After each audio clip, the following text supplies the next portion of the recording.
These days, the gospel readings focus on resurrection, risen Christ, empty tomb, doubt and fear among the apostles and disciples, breaking of the bread, and so on.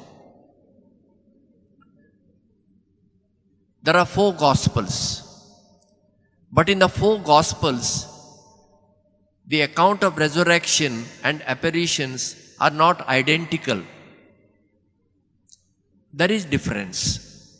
But one thing is common: the empty tomb. All the 4 Gospels mention this. They saw the tomb where Jesus was laid, it was empty. Now, to understand the empty tomb, we must understand the Jewish custom of funeral. See, just by reading Bible, one will not understand the true meaning, what is written there. You must know its historical background. Therefore, one must study Bible.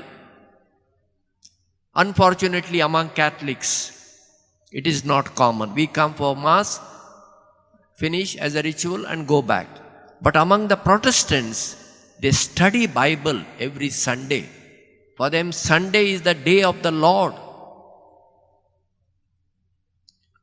Now let me explain to you the empty tomb. Among the Jews at the time of Jesus, when a Jew dies, man or a woman, the body was washed in water. Then the clothes which the person was wearing all removed, and the body was anointed with perfumed oil. And then the body was wrapped in new white linen cloth from head to the toe. They had no cemeteries as we have, Catholics. Each family had a burial place. And what was the burial place? Not graves as we have. Our graves are dug in the ground. Theirs graves were carved in a rock. Each family had their own grave. And when it is carved, usually in a circle shape, outside the tomb there is a groove, and to cover that tomb there is a heavy white circular stone which needed at least 2 to 3 men to cover it. So after anointing the body, they take it to the tomb, and there is a stone table. They keep the body on it, and they roll the stone and close the opening of the tomb. And Jews believed in those days, for 3 days, the spirit of the dead person is there. And after 3 days, the body starts to decay, the spirit is left. This explains why Mary Magdalene and other women went to the tomb Sunday early morning, before the sunrise. They went. And they went with the perfumed oil. Why? Why with the perfumed oil? Because on Friday, what we call Good Friday, the body of Jesus was brought down from the cross. There was no time to do all this washing and perfume and all, because for them the Sabbath, Saturday, begins at the sunset. For the Jews, new day begins at the sunset. Now today we are on Thursday. For them, Friday begins today at the sunset. That was the custom at the time of Jesus. So there was no time to anoint the body of Jesus. Hurriedly they wrapped and laid in the tomb. Therefore Mary Magdalene and other women went to anoint the body of Jesus. But when they reached there, they were surprised to see the stone was rolled to the side. Body is not there. Only those linen cloth was there.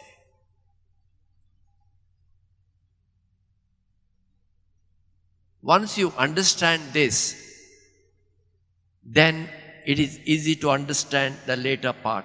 Then the Mary Magdalene goes and tells the disciples, he is not there.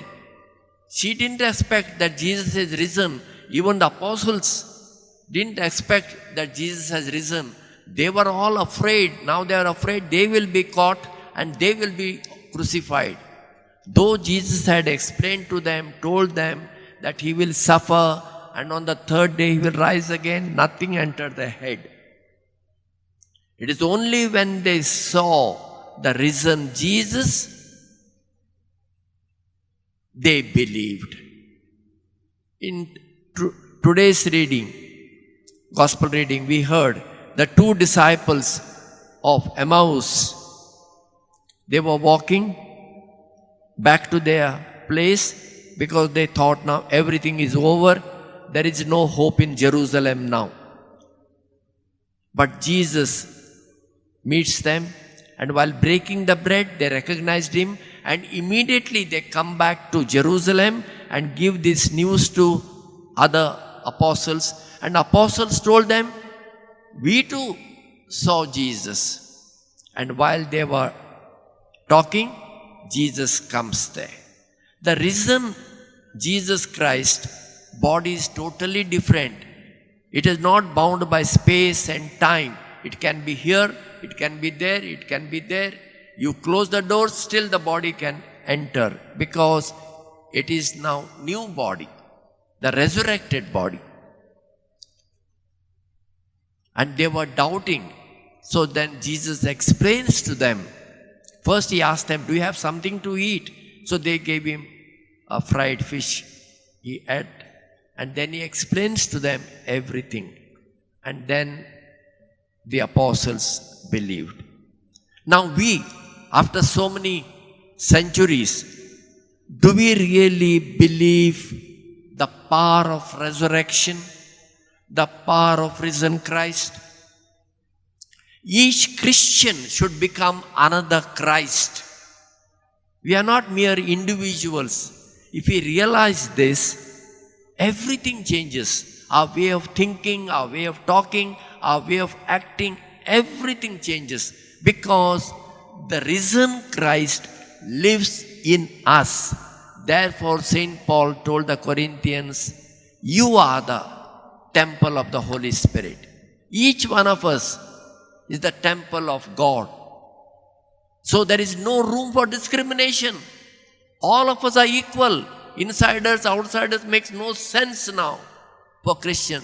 We are all one because we believe in the risen Jesus Christ. Is it enough just to believe at a head level? No. It should be transformed into our life through our words and through our actions. A Christian is a person, he thinks like Christ, he speaks like Christ, and he acts like Christ. Let us ask for this grace.